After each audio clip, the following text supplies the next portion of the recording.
예전에 어떤 집사님이요 저에게 이런 질문을 한 적이 있습니다.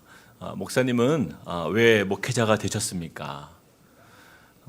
참 간단한 질문인데요. 그런데 쉽게 한마디로 표현하기가 참 어려운 질문이었습니다. 그래서 제가 한참을 고민하다가 이렇게 대답한 적이 있어요. 하나님을 예배하는 것이 너무 좋아서요. 사실 이 대답은요. 목사님은 왜 목회자가 되셨습니까? 라는 질문의 의도에는 정확하게 부합되지는 않는 대답입니다. 저는 근데 그 당시에 이렇게 대답하고 싶었어요. 하나님을 예배하는 것이 너무 좋아서요. 제가 이렇게 대답한 이유에는요, 제 인생에서 예배를 빼놓고는 설명할 수 없는 일들을 경험하며 살아왔기 때문입니다. 예배를 통해서 예수님을 영접했고요. 예배를 통해서 인생이 회복되었고요. 저는 예배를 통해서 참된 가치를 발견했고 또 예배를 통해서 저의 꿈을 발견했기 때문입니다.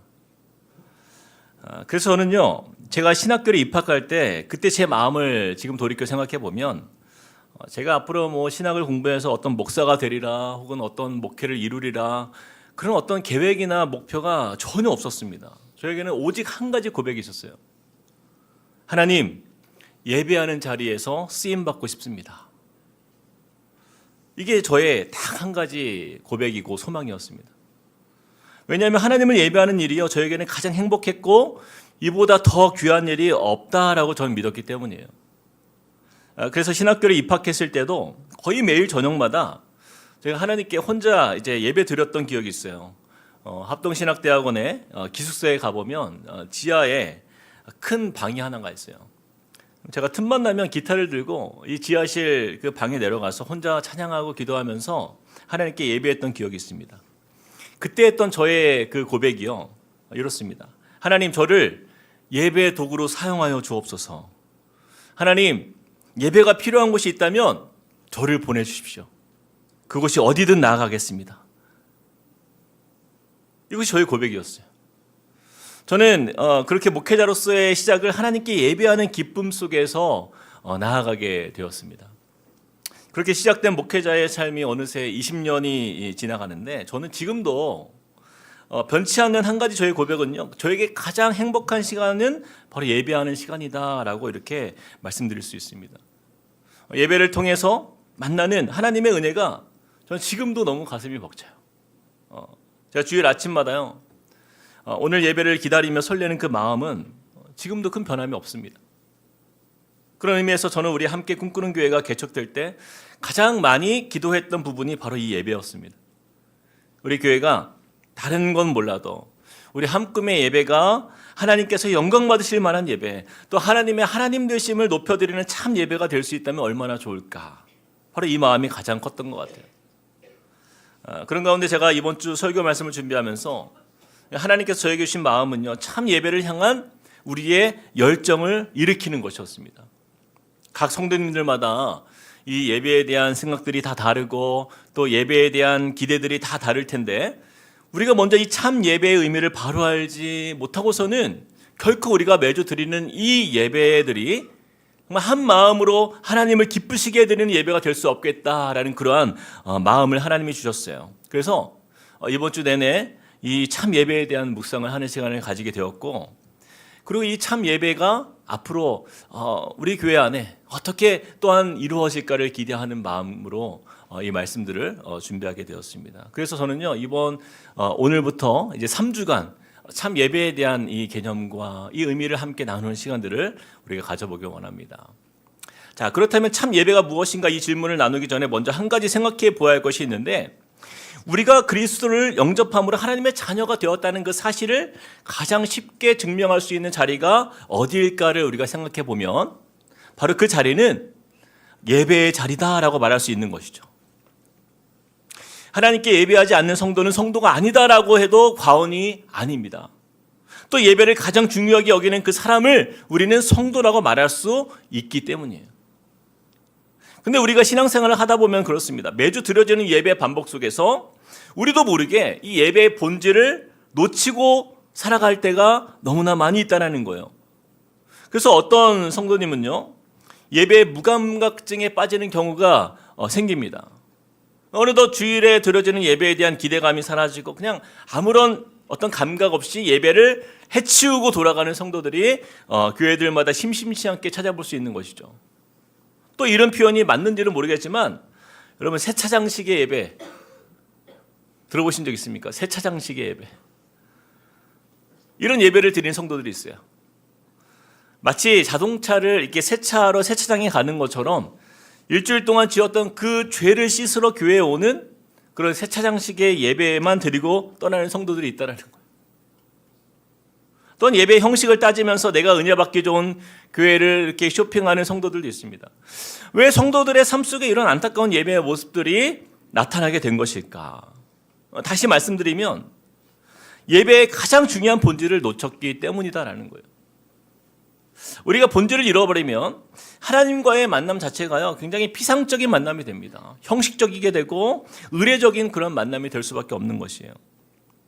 결국 이런 일이 반복되면 우리의 예배는 하나님 아버지께서 기뻐 받으시는 그 예배가 아니라 자기중심적인 예배, 이기적인 예배, 무의미한 예배를 드릴 수밖에 없는 것이에요. 자, 그렇다면 우리는 참 예배의 본질적 의미를 깨닫기 위해서 이 예배에 대한 정의를 좀 생각해 봐야 되는데, 제가 여러 많은 정의들이 있지만 그 중에서 이 정의가 참 저에게 와닿은 아주 좋은 정의가 있었습니다.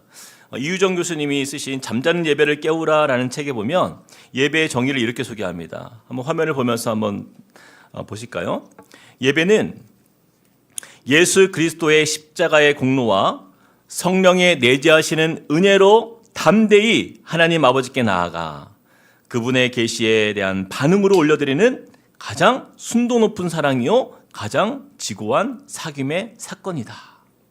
좀 말이 길죠? 근데 이 말씀의 중요한 핵심은요, 그리스도인됨에 감사하는 그 은혜의 반응이 예배다라는 거예요. 여러분, 반응이 무엇일까요? 반응은요, 어떤 자극에 대응하여 나타나는 현상이죠. 다시 말해서 어떤 사건에 대해서 내 감정과 생각과 행동이 표출되는 것을 말합니다. 예수 그리스도께서 나를 위해 죽으시고 부활하시사 나의 죄가 씻김받은 그 은혜를 입고 우리가 새 사람으로 거듭나 하나님의 자녀가 된 이 놀라운 사건에 대한 그 반응이 무엇입니까? 바로 그것이 예배라는 거예요. 보통 우리가 사람들과의 관계 속에서 가정이든 사회든 친구들과의 관계든 만약에 생각지 못한 큰 선물을 우리가 받게 되면 어떡합니까? 마땅히 우리가 감사를 표현하잖아요. 그 선물이 크면 클수록 나에게 필요하면 필요한 것일수록 우리의 감사는 더 커지는 것이죠. 예를 들어서 만약에 내가 신장 이식이 긴급하게 필요한 상황에 놓였는데 어느 누군가가 어떤 아무런 대가를 요구하지 않고 자신의 신장을 기증해 준다. 그럼 얼마나 감사하겠냐고요. 어떻게든 그 감사의 마음을 표현하고 싶어서 절대로 그냥 가만히 있지 않을 것입니다. 이처럼 우리는요, 하나님께 새 생명을 선물로 받은 사람이라는 것을 우리는 잊지 말아야 되는 것이죠. 하나님 우리에게 주신 선물들에 대해서 성경은 이렇게 표현합니다. 에베소서 2장 8절 말씀에 우리 같이 한번 읽어볼까요? 시작. 너희는 그 은혜에 의하여 믿음으로 말미암아 구원을 받았으니 이것은 너희에게서 난 것이 아니요 하나님의 선물이라. 가장 먼저 받은 선물입니다. 구원을 선물로 받았다. 또 사도행전 2장 38절 우리 같이 읽어봅시다. 시작. 베드로가 이르되 너희가 회개하여 각각 예수 그리스도의 이름으로 세례를 받고 죄사함을 받으라. 그리하면 성령의 선물을 받으리니. 우리가 구원의 선물을 이어서 무슨 선물을 받아요? 성령의 선물도 받았어요. 이뿐이 아니에요. 야고보서 1장 17절 같이 읽어봅시다. 시작. 온갖 좋은 은사와 온전한 선물이 다 위로부터 빛들의 아버지께로부터 내려오나니 그는 변함도 없으시고 회전하는 그림자도 없으시니라. 온갖 좋은 은사를 받았고 온갖 선물을 받은 자가 바로 누구라고요? 바로 우리라는 거예요. 이런 놀라운 선물을 받은 저와 여러분이 감사로 반응하는 자리가 어디입니까? 바로 그것이 예배의 자리인 것이에요. 자, 그렇다면 이렇게 질문해 볼 수 있어요. 아니 목사님, 이 모든 은혜의 선물로 주신 하나님 정말 진심으로 감사하긴 하는데요. 근데 우리가 보통 감사에 대한 반응을 할 때는 한두 번 정도 감사하지 매주 가서 감사를 하지는 않지 않습니까? 그러니 몇 번 예배만 드리면 되지 꼭 이렇게 매주 나와서 하나님께 예배할 필요가 있을까요? 여러분 어때요? 생각해 보면 틀린 말이 아닌 것처럼 보여요. 그렇다면 왜 우리는 매주 이렇게 예배의 자리에서 하나님께 받은 그 은혜에 반응하여 예배를 드려야 되냐라는 거예요. 자, 예레미야 애가 3장 23절 말씀 같이 한번 읽어봅시다. 시작. 이것들이 아침마다 새로우니 주의 성실하심이 크시도소이다. 우리가 하나님을 예배하는 이유는요, 우리를 향한 하나님의 사랑이 그저 2000년 전 과거 어느 한순간에 일어난 그 구원 사건으로 끝나지 않았기 때문이에요. 하나님의 사랑은요, ing예요. 현재 진행형이기 때문입니다. 과거에도 현재에도 그리고 앞으로도 하나님은요, 자기 아들을 주시기까지 저와 여러분을 향하여 사랑하신 그 사랑으로 매일마다 변함없이 우리를 돌보시고 지키시고 보호하시고 인도하시는 바로 그 하나님이 되시기 때문이에요. 이것들이 아침마다 새로우니, 매일 아침마다 새로운 하나님의 은혜가 우리 가운데 있다라는 거예요. 그것이 하나님의 성실하심이에요. 그래서 우리는 매일 아침마다 그 새로운 사랑을 경험할 수 있고 우리를 향해 멈추지 않는 그 하나님의 은혜를 우리는 날마다 깨달을 수 있는 것이에요. 그래서 우리의 예배는요, 매주 드려도 전혀 아깝지가 않은 것입니다. 최근에 우리 교회에 아기가 태어나는 소식들이 많아서 정말 감사한데, 여러분 생각해 보세요. 이 갓난 아기가 태어나서 그 엄마의 돌봄을 단 일주일만 못 받는다고 해봅시다. 그러면요, 그 아기가 어떻게 될까요? 살 수가 없겠죠. 여러분, 만약에 우리를 향한 하나님의 사랑이 일주일만 멈춰도, 아니 하루만 멈춰도 우리는 살 수가 없어요. 이 하나님의 성실하신 다스리심 안에서 온 우주가 운행되고 있고 태양의 빛이 발하고 있고 공기가 유지되고 있고 자연의 생태계가 유지되는 것처럼 갓난아기는요, 자신을 위해서 그 엄마가 얼마나 많은 일들을 자기를 위해 행하고 자기를 돌보고 있는지 그 아기가 알 수 있을까요? 전혀 알 수가 없는 것이죠.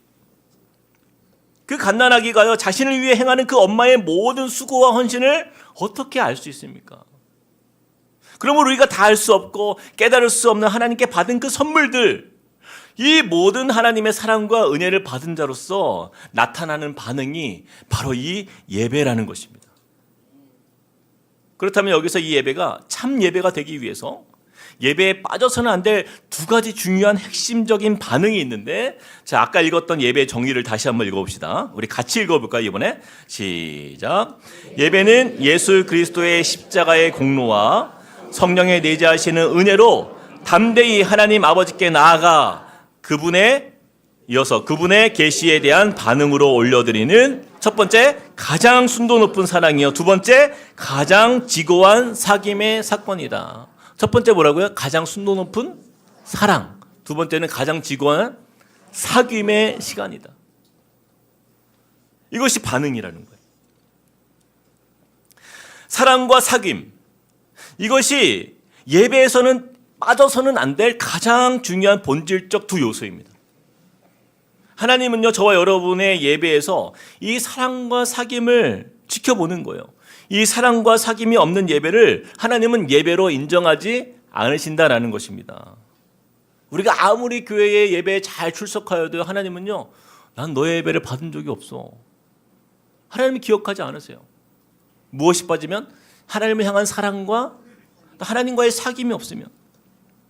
이것이 바로 참 예배자됨의 본질적 요소이기 때문이에요.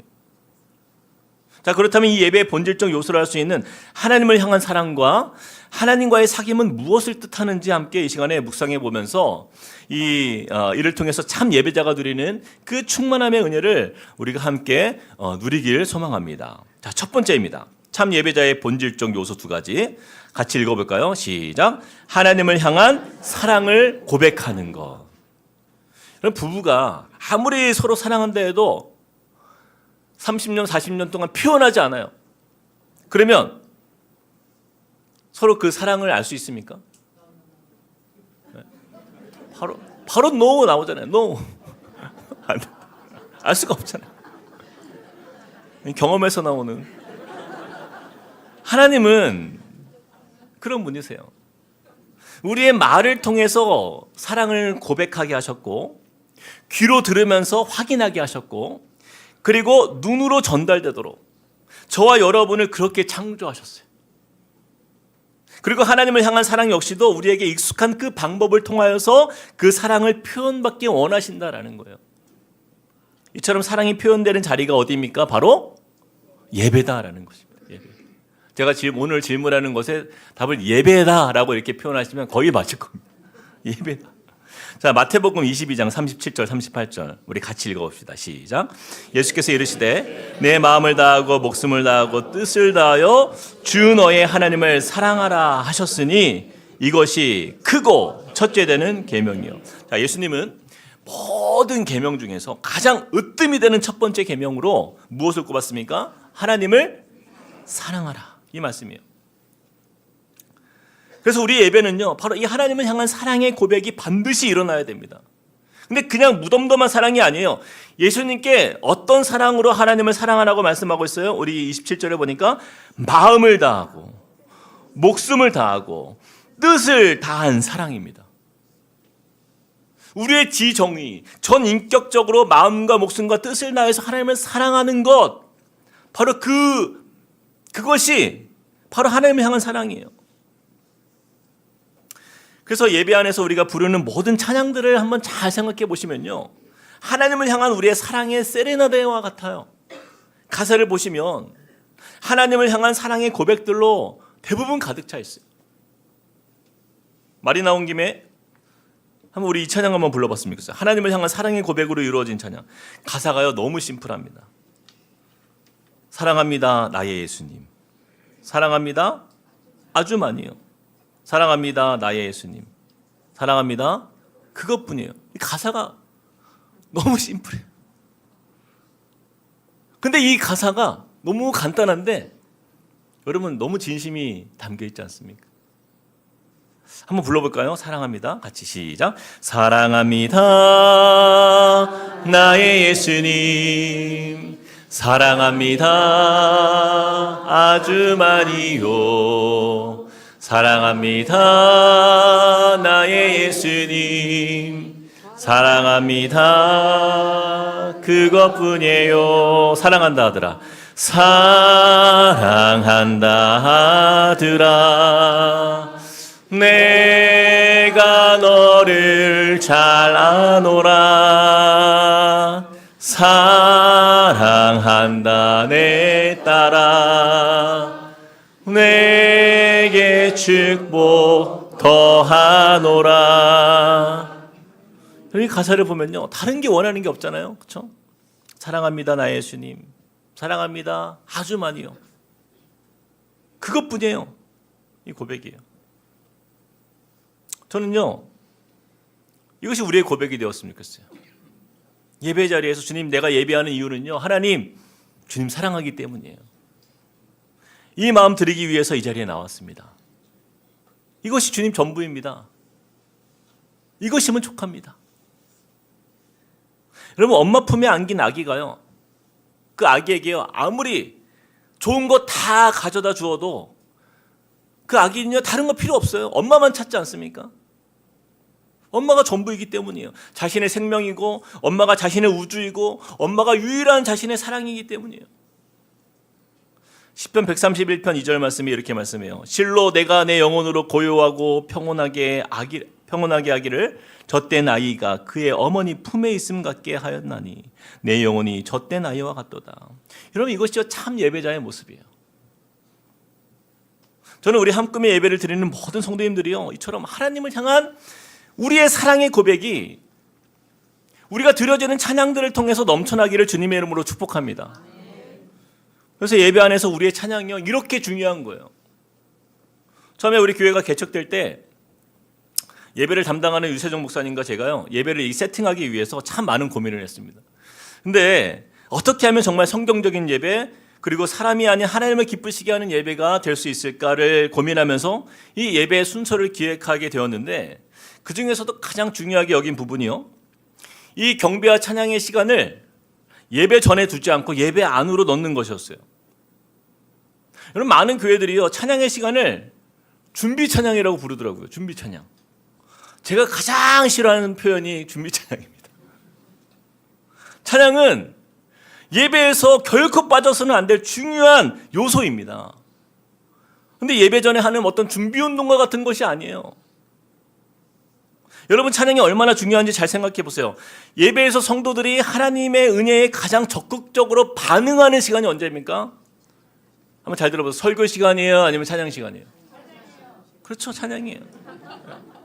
여러분 설교 시간에 보세요. 저만 떠들고 있잖아요. 그렇다고 여러분들이 뭐 미국의 흑인교회처럼 막 아멘 아멘 아멘 하면서 막 반응을 합니까? 네? 반응도 크게 안 해요. 제가 가끔 실없이 웃기는 말을 할 때가 있는데 그때는요, 여러분이 지금 잘 듣고 계시는가 확인하기 위해서요.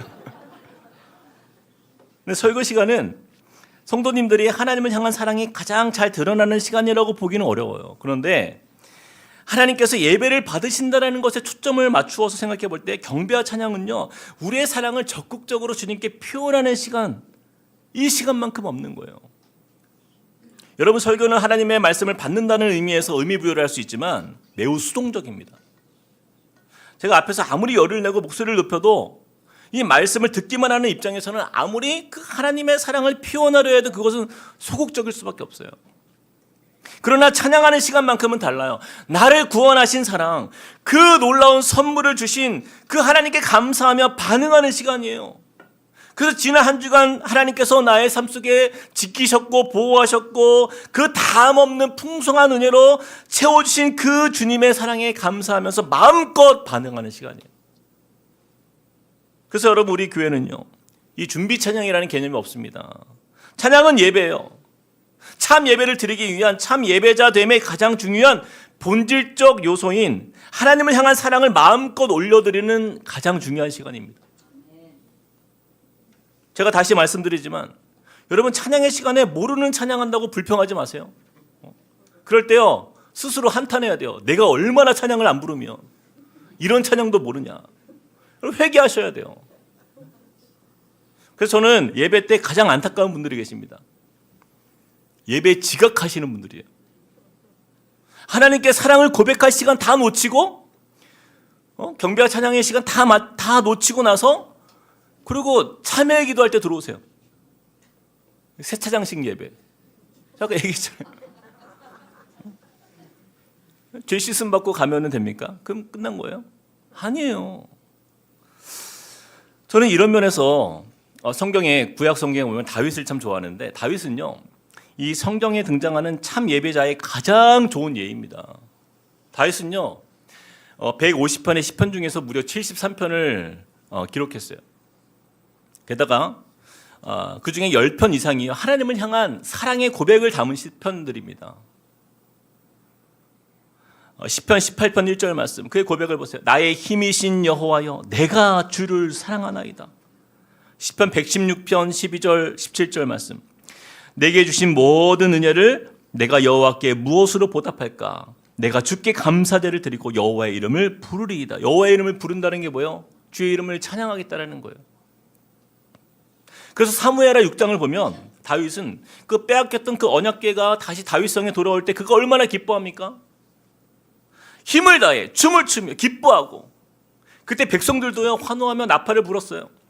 얼마나 다윗이 기뻐했는지 또 찬양했는지 그 신하들이 다 보는 앞에서 바지가 벗겨질 만큼 하나님을 찬양했잖아요.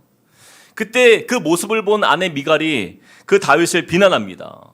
이 왕으로서 채통을 지키지 않는 모습에 흉을 보지 않습니까? 그때 다윗이 이렇게 미갈에게 말해요.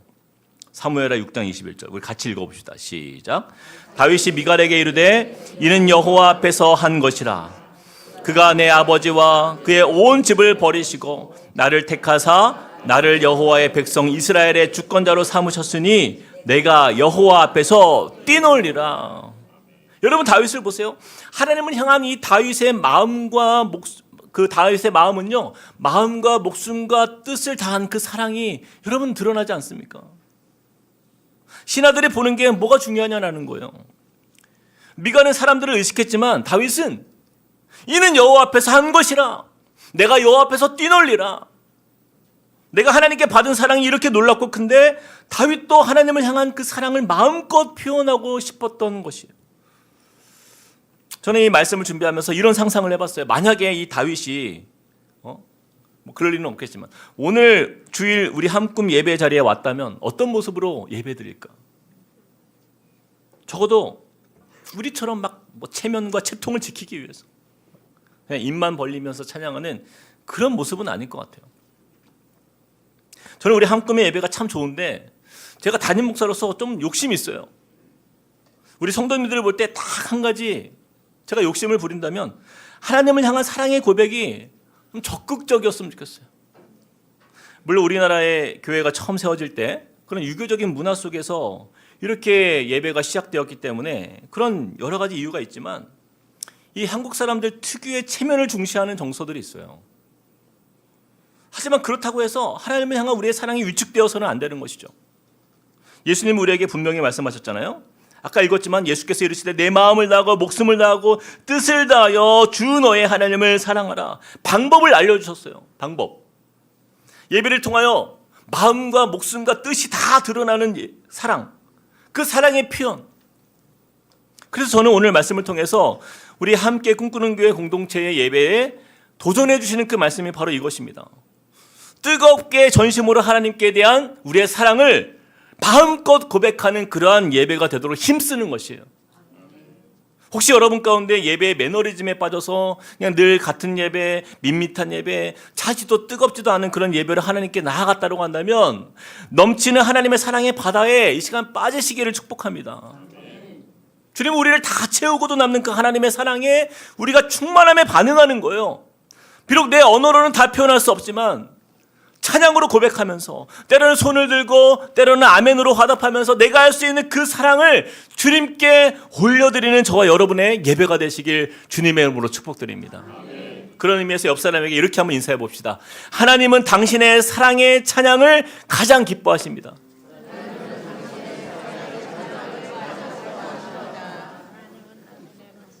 이거를 테스트해 볼 수도 없고 이거 어떻게 해야 될지 모르겠어요. 자, 두 번째입니다. 참 예배자의 본질적 요소 두 가지. 그중에 첫 번째는 하나님을 향한 뭐예요? 사랑을 고백하는 것. 자, 두 번째는 같이 읽어봅시다. 시작. 하나님과의 사귐을 누리는 것. 하나님과의 사귐. 자, 하나님은요 어떤 사람을 참 예배자로 여기실까? 이를 설명하기 위해서 조건의 목사님이 쓰신 예배 하나님과의 만남이라는 책에 보면 이 만남과 마주침이라는 단어로 이렇게 그 차이를 좀 설명해요. 우리가 일상을 살아갈 때 이 하루의 시간 속에서 참 많은 사람들을 만납니다. 예를 들어 보겠습니다. 제가 사랑하는 연인을 만나기 위해서 약속된 시간, 약속된 장소를 찾아간다고 했을 때 그 가는 길에 수많은 사람들을 스쳐 지나가지 않습니까? 그렇잖아요. 이렇게 길거리에서 마주친 사람들에 대해서 제가 어떤 의미를 둘까요?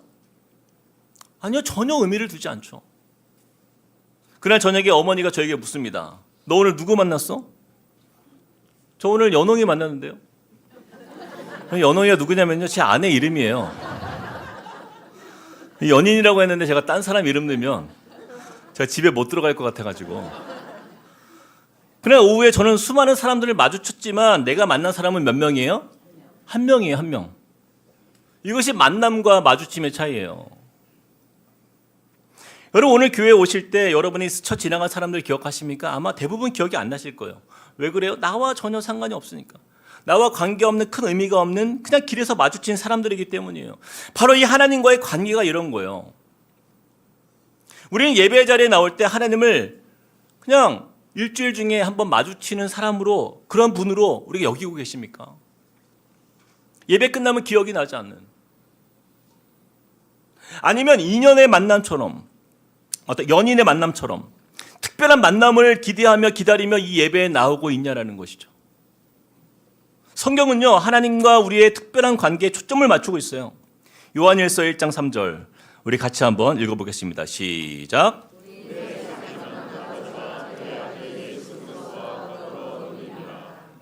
우리의 사귐은 아버지와 그의 아들 예수 그리스도와 더불어 누리는 것이다라고 말씀하고 있죠. 하나님이 예배의 자리를 통하여서 우리와의 사귐의 그 누림을 기대하고 계신다라는 거예요. 그런데 현대 많은 성도들은요, 이 교회가 현대화되고 세련되어지고 편리해지고 또 대형화되면서 자기 중심적 신앙이 편만해지는 거예요.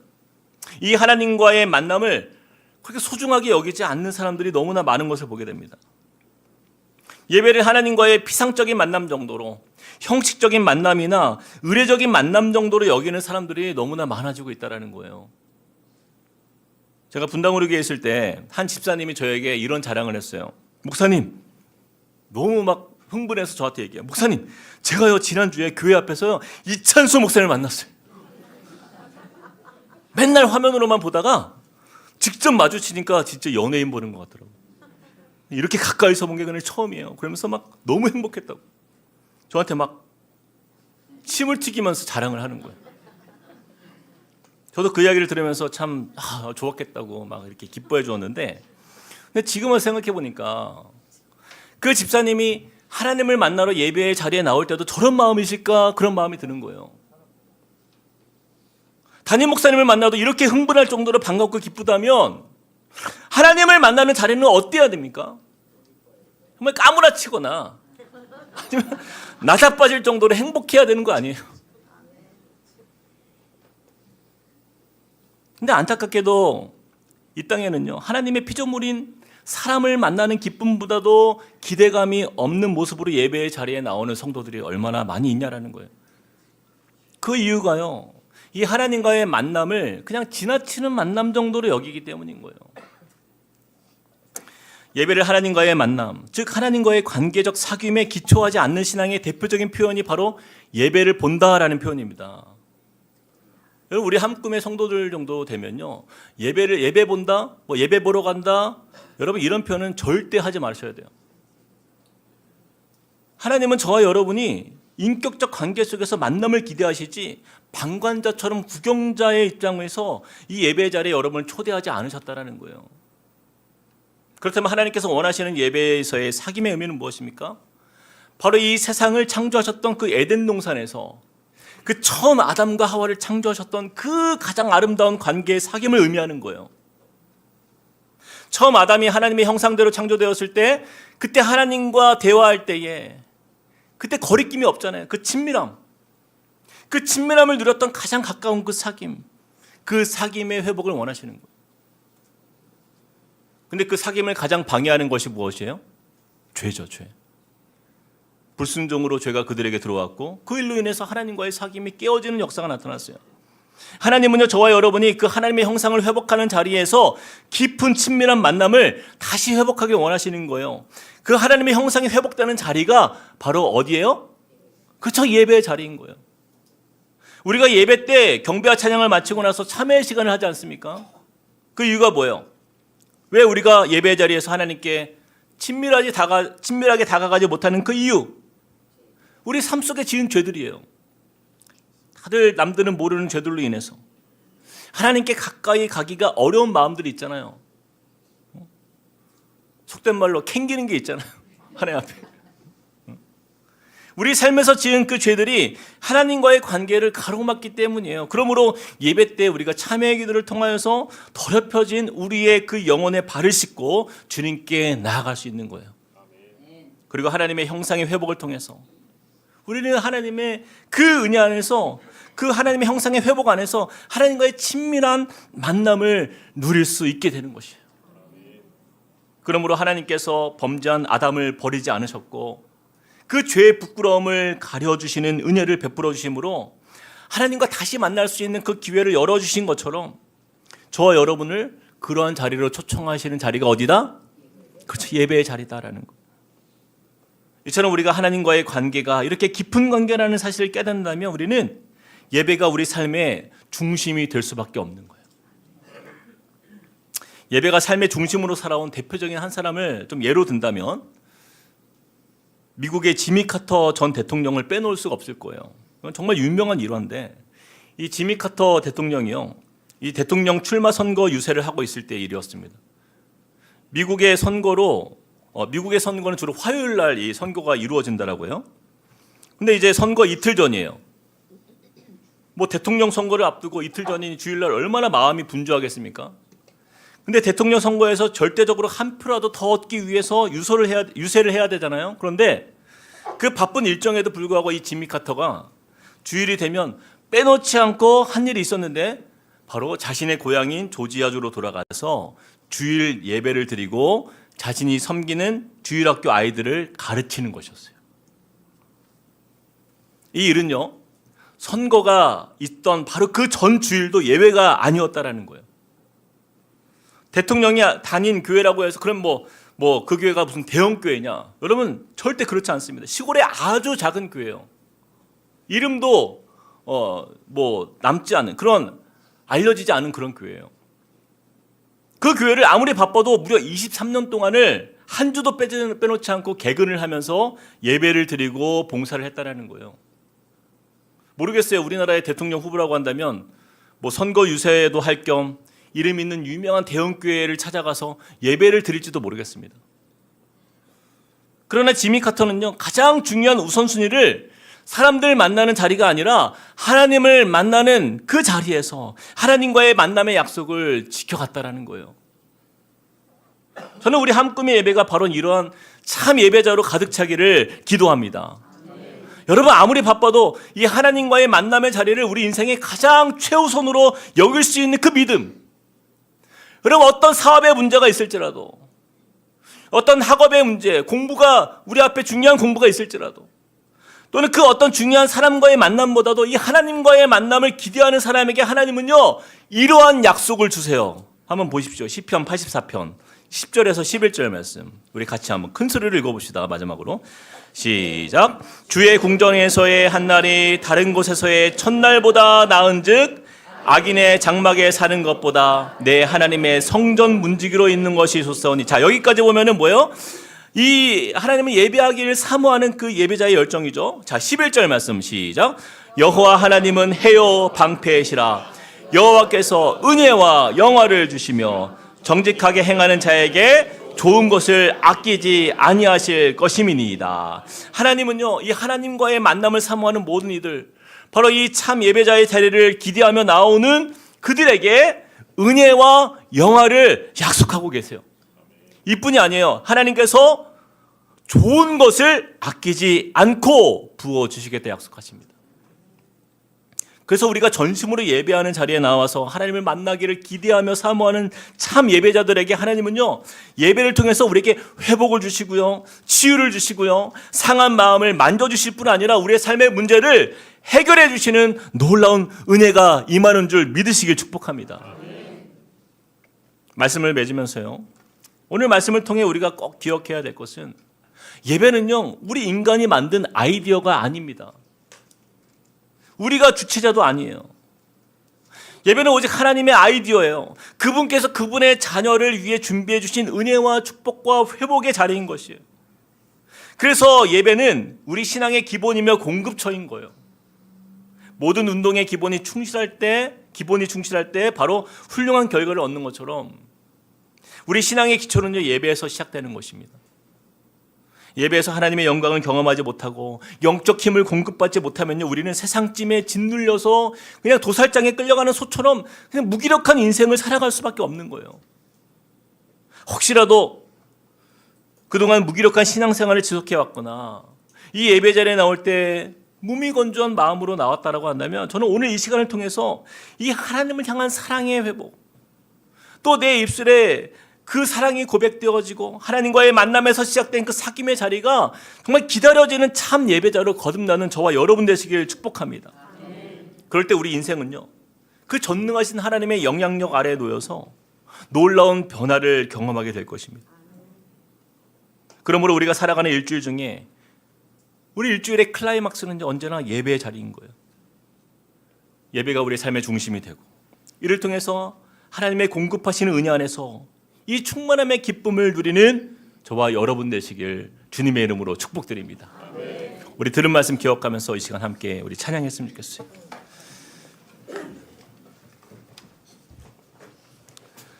나는 하나님을 예배하는 예배자입니다. 여러분, 이 가사의 고백처럼요, 주님, 내가 진짜 예배자 되길 원합니다.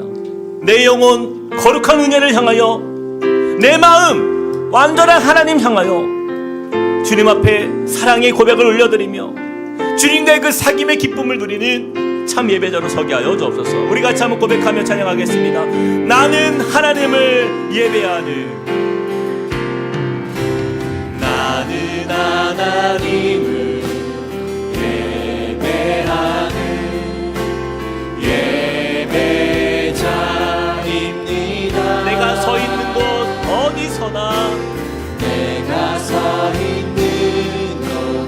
어디서 하나님을 예배합니다. 하나님을 예배합니다. 내 영혼 거룩한 은혜를 향하여 거룩한 은혜를 내 마음 완전한 하나님 향하여 완전한 하나님 바로 이곳에서 바로 이 시간 하나님만을 예배하며 나아갑니다. 주님의 참 예배자로 참 예배로 주 앞에 나아가는 주의 백성에게 달라고 다시 한번 고백합시다. 나는 하나님을 예배하니 나는 하나님을 예배하는 예배자입니다. 내가 서 있는 곳 어디서나 내가 서 있는 곳 하나님을 예배합니다. 하나님을 예배합니다. 내 영혼 거룩한 은혜를 향하여 거룩한 은혜를 내 마음 완전한 하나님 향하여 완전한 하나님 향하여 이곳에서 바로 이 시간 하나님을 나의 평생에 단 한 가지 소원 나의 평생에 단 한 가지 주의 아름다우신 소원 보며 주의 아름다운 우리의 사랑을 주님께 고백하는 것 사랑 노래 바로 이것이 우리의 고백입니다. 나의 왕 되신 주님의 얼굴 구하며 주 사랑 안에 머물러 사랑 다시 한번 더 나의 노래 평생에 단 한 가지 소원 나의 평생에 단 한 가지 소원 주님의 아름다우심을 보며 주의 아름다운 주님께 우리의 사랑을 올려드립니다. 주님 우리의 사랑의 예배를 받아주옵소서. 나의 왕 되신 주님의 얼굴 구하며 그 사랑 안에 머물러 사랑 노래합니다. 우리 시간에 같이 한번 기도할 때 여러분 우리가 한 가지 기도 제목을 위해서 우리 같이 한번 우리 마음을 쏟아 기도하기 원합니다. 여러분 우리 참 예배자는요 하나님께 받은 그 사랑의 은혜에 감사하며 반응하는 것이에요. 그 반응은 두 가지라고 했습니다. 하나님을 향해 우리의 사랑을 고백하는 것, 또한 하나님과의 그 사귐의 이 만남의 소중함을 우리가 기억하는 것이에요. 여러분 우리가 받은 그 사랑과 은혜 우리가 얼마나 많은데 우리 일상에서 우리 삶 속에서 우리가 다 알지 못하는 주님의 크신 은혜를 우리가 받았음에도 불구하고 참 우리가요 얼마나 악합니까? 하나님께 사랑을 올려드리기보다는 얼마나 주님만 이용하고 내게 필요한 것만 주님께 구하며 나아갔던 우리의 모습들, 그것이 진짜 예배가 아니에요. 진짜 예배는 하나님 주님 사랑합니다, 이것이 족합니다, 이것이 전부입니다, 그것뿐입니다. 주님 나머지는 주님이 다 주시니까. 그 갓난아기에게 엄마가 있는 것, 그것이 전부잖아요. 하나님 우리가 참 예배자로 회복되길 원합니다. 하나님께 참 예배를 드릴 수 있는 믿음의 삶으로 우리를 회복해달라고, 주님 은혜를 달라고 우리 같이 한번 주여 한번 외치고 기도하겠습니다. 주여. 아버지 하나님 주님을 찬양합니다. 하나님 전심으로 주님의 은혜를 구하며 나아가는 주님의 백성들을 하나님 참 예배자로 우리를 세우시고 인도하시는 그 사랑과 은혜 안에 하나님 우리가 마음을 다하여 주님 앞에 나아갑니다. 주님 사랑하는 것, 그것이 그 전부입니다. 주님 이것이 나의 주님께 내 사랑을 올려드리기 위해 이 자리에 나왔습니다. 주님이 나의 눈까지 주님의 하나님 언제나 주님의 눈을 사랑하면서 하나님 주여 주님 앞에 하나님 우리의 예배 모습을 용서하여 주시고 하나님 우리가 참 예배자로 하나님 기쁘시게 하나님 진실한 마음으로 주님을 사랑하는 하나님의 백성들 시험으로 우리를 인도하여 주시옵소서. 하나님 우리가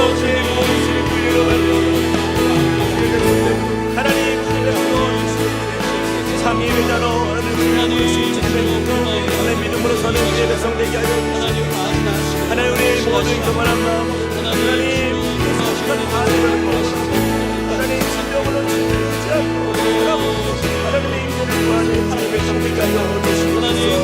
우리 다 함께 일어나서 찬양하시겠습니다. 하늘의 문을 여소서. 하늘의 문을 여소서. 이곳을 주목하소서. 주를 향한 노래가 꺼지지 않으니 하늘을 열고 보소서. 이곳에 임재하소서. 이곳에 임재하소서. 주님을 기다립니다. 주님을 기다립니다. 기도의 향기가 하늘에 닿으니 향기가 하늘에 닿으니 주여 임재하여 주셔서 우리의 예배를 받아 주옵소서. 임재하여 주소서. 이곳에 오셔서 이곳에 앉으소서.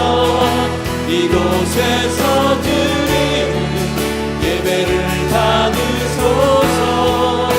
주님의 이름만이 오직 주의 이름만 이곳에 있습니다. 이곳에 오셔서 이곳에 앉으소서. 이곳에서 드리는 예배를 받으소서.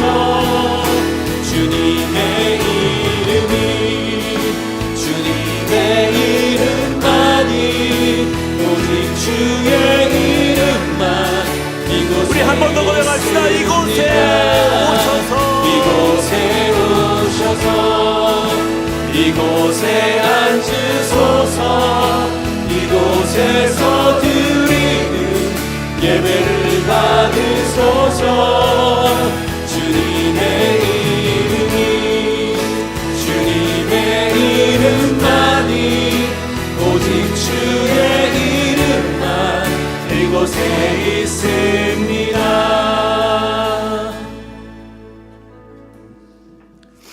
주의 궁정에서의 한날이 다른 곳에서의 첫날보다 나은지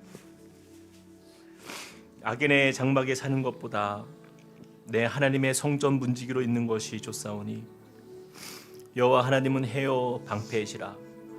여호와께서 은혜와 영화를 주시며 정직하게 행하는 자에게 좋은 것을 아끼지 아니하실 것임이니이다. 아멘. 사랑의 하나님,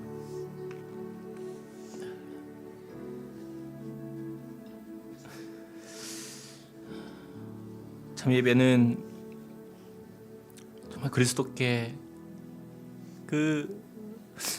정말 주님의 몸 정말 피로 사신 주님의 그 구원의 은혜와 그 사랑과 또 우리를 돌보시는 그 하나님의 사랑 앞에 우리 감사하며 반응하는 자리라고 했는데, 하나님 우리가 그 사랑에 반응하기보다는 우리가 세상의 필요에 반응하며 그것들을 얻고자 주님을 이용하며 또 하나님을 찾았던 우리의 모습이 더 많았던 것을 회개합니다. 하나님, 우리의 예배가 정말 참 예배가 되길 원하는데 하나님 그 방법을 몰랐고 또 깨닫지 못했고,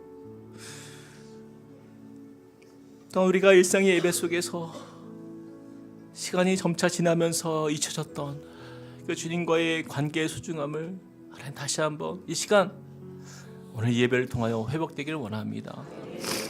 하나님, 주님의 사랑으로 우리 가운데 부어주신 그 은혜, 하나님 또한 날마다 매일의 삶 속에서 아침마다 새롭게 일하시는 그 주님의 은혜, 하나님 우리가 주님을 향한 우리의 사랑의 고백이 멈추지 않게 하여 주시고, 날마다 또한 주일마다 우리가 함께 모이는 이 모든 예배의 자리마다 주님을 향한 우리의 사랑의 노래가 마음껏 주 앞에서 고백되어지고 또한 주님의 귓가에 들려지는 우리 예배가 되게 하여 주시옵소서. 우리 각 성도 한 사람 한 사람 모두가 하나님과의 깊은 만남이 또 그 만남의 기쁨과 또 그 은혜의 충만함을 누리는 우리 성도들 되길 원합니다. 그 친밀함이 날마다 넘치게 하여 주시고 주님께서 이를 통하여 공급해 주시는 그 은혜로 말미암아 한 주간을 넉넉히 승리하며 어떤 믿음으로 살 수 있도록 은혜에 더하여 주시옵소서. 이제는 우리 주 예수 그리스도의 은혜와 하나님 아버지의 크신 사랑과 성령님의 감동 감화 교통하심이 오늘 말씀을 통하여서 참된 예배로 주 앞에 드리며 또한 참 예배자가 되어서 하나님을 기쁘시게 하는 믿음의 삶이 되기를 소망하며 주 앞에 나아가는 주님의 백성들 머리 위에 그리고 그 가정과 함께 꿈꾸는 교회 위에 이제부터 영원토록 함께 하시기를 간절히 축원하옵나이다. 아멘.